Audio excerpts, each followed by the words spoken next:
Halo, selamat datang. Hari ini kita akan bongkar salah satu konsep paling fundamental dalam matematika, yaitu fungsi polinomial. Namanya mungkin terdengar agak sangar ya, tapi percaya deh, ini sebetulnya adalah resep rahasia di balik banyak hal keren di sekitar kita, dari lintasan bola basket sampai desain roller coaster. Kalau iya, Anda nggak sendirian kok. Buat banyak orang, ngeliat barisan angka sama variabel kayak gini bisa langsung bikin kening berkerut. Tapi tenang aja, di sini kita akan ubah bareng-bareng rasa bingung itu jadi pemahaman yang asyik. Yap, persamaan ini emang kelihatan kayak monster aljabar ya. Gimana kalau saya kasih tahu, monster ini sebenarnya cuma terdiri dari bagian-bagian kecil yang jinak. Yuk kita bedah bareng-bareng satu persatu. Oke, ini dia peta perjalanan kita hari ini. Kita mulai dari kenalan dulu sama apa itu polinomial, terus kita bedah bagian-bagiannya. Habis itu, kita coba main-main dengan penjumlahan dan perkalian. Dan di puncaknya, kita bakal sulap angka-angka ini jadi sebuah gambar. Siap? Jadi, apa sih sebetulnya polinomial itu? Coba bayangin deh kayak resep kue. Polinomial itu sebuah ekspresi aljabar yang punya bahan-bahan utama. Ada variabel, sebut aja X, ini kayak tepungnya. Ada koefisien, yaitu angka di depan variabel, ini takaran gulanya. Dan ada eksponen atau pangkat yang harus bilangan bulat non-negatif, ini ibarat suhu ovennya. Nah, ini dia resep umumnya.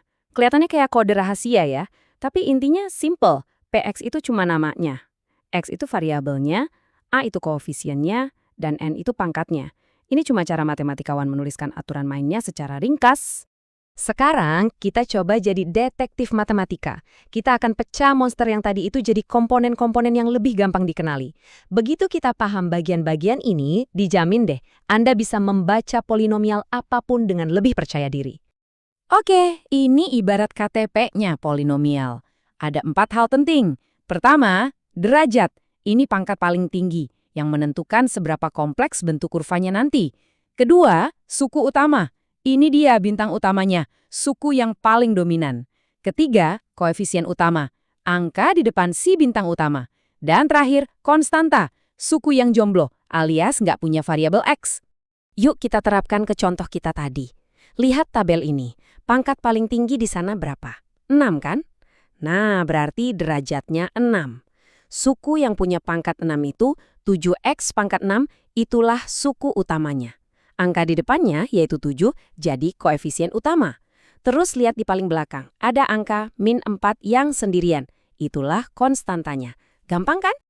Oke, kita udah bisa baca polinomial. Sekarang waktunya beraksi. Kita mulai dari yang paling dasar, penjumlahan dan pengurangan. Rahasianya cuma satu kok, kelompokkan suku-suku yang sejenis. Anggap aja kayak nyortir buah, apel sama apel, jeruk sama jeruk. Kita akan pakai 2 pemain baru nih. Kita sebut aja PX dan QX. Coba perhatikan baik-baik suku-suku di dalamnya, karena sebentar lagi kita akan jodoh-jodohin mereka. Nah, waktu kita mau jumlahkan, kita tulis aja keduanya berdampingan begini. Tugas kita sekarang adalah mencari pasangan yang cocok. Pasangan yang cocok itu apa? Yaitu suku-suku yang pangkat X-nya sama persis. Mereka inilah yang kita sebut suku sejenis. Dan inilah proses perjodohannya.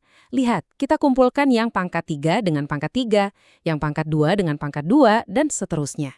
Ini langkah paling penting. Kita rapikan dulu semuanya sebelum mulai menghitung.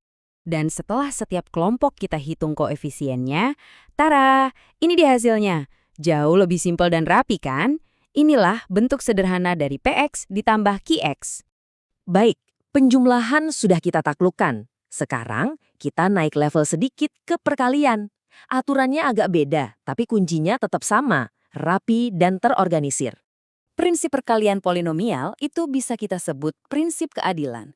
Bayangkan ini kayak pesta. Setiap suku di polinomial pertama harus salaman atau dikalikan dengan setiap suku di polinomial kedua. Semuanya harus kebagian, nggak boleh ada yang terlewat. Kalau semua sudah salaman, baru deh kita kembali ke langkah yang familiar. Kumpulkan dan rapikan suku-suku yang sejenis.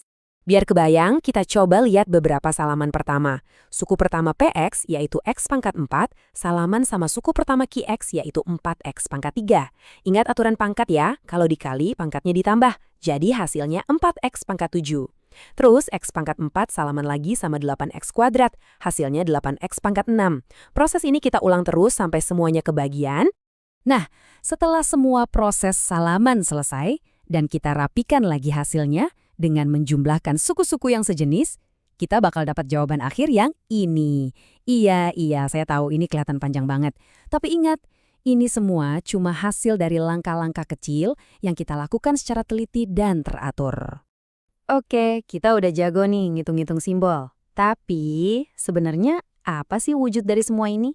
Di bagian terakhir ini, kita akan melakukan sesuatu yang paling seru. Mengubah persamaan yang abstrak ini jadi sebuah gambar. Sebuah grafik yang bisa kita lihat bentuknya. Caranya itu sebenarnya simpel banget. Kita akan ngobrol sama fungsinya, kita kasih dia nilai X, misalnya kita kasih angka -2, terus kita tanya balik, "Hei fungsi, kalau X-nya -2, Y-nya berapa?" Jawaban Y yang dia kasih akan jadi pasangan titik koordinat kita. Yuk, kita coba hitung bareng untuk X sama dengan -2. Kita ganti semua huruf X di persamaan dengan angka -2. Hati-hati ya pas menghitung. Ingat, kalau bilangan negatif dipangkatkan bilangan genap, hasilnya jadi positif. Nah, setelah dihitung, kita dapat hasilnya 59. Beres. Kita dapat satu titik di peta grafik kita, titik -2,59. Kalau proses tadi kita ulangi untuk beberapa nilai X yang lain, kita bakal dapat tabel titik bantu kayak gini. Setiap baris ini adalah satu titik di grafik. Semakin banyak titik yang kita punya, semakin jelas bentuk kurvanya nanti pas kita hubungkan titik-titik itu. Nah, ini bagian yang paling keren. Kita sebenarnya bisa tahu beberapa hal tentang grafiknya tanpa perlu menghitung banyak titik. Coba lihat lagi persamaannya. Angka konstanta di ujung, yaitu +1, itu langsung memberitahu kita di mana grafiknya akan memotong sumbu Y. Dan karena derajatnya 4, sebuah bilangan genap, kita jadi tahu kalau kedua tangan grafiknya akan menuju ke arah yang sama. Keren kan? Jadi, kita sudah berhasil mengubah tumpukan simbol aljabar jadi sebuah gambar yang punya bentuk dan cerita. Ini membawa kita ke pertanyaan selanjutnya yang lebih besar. Bisakah kita melakukan sebaliknya?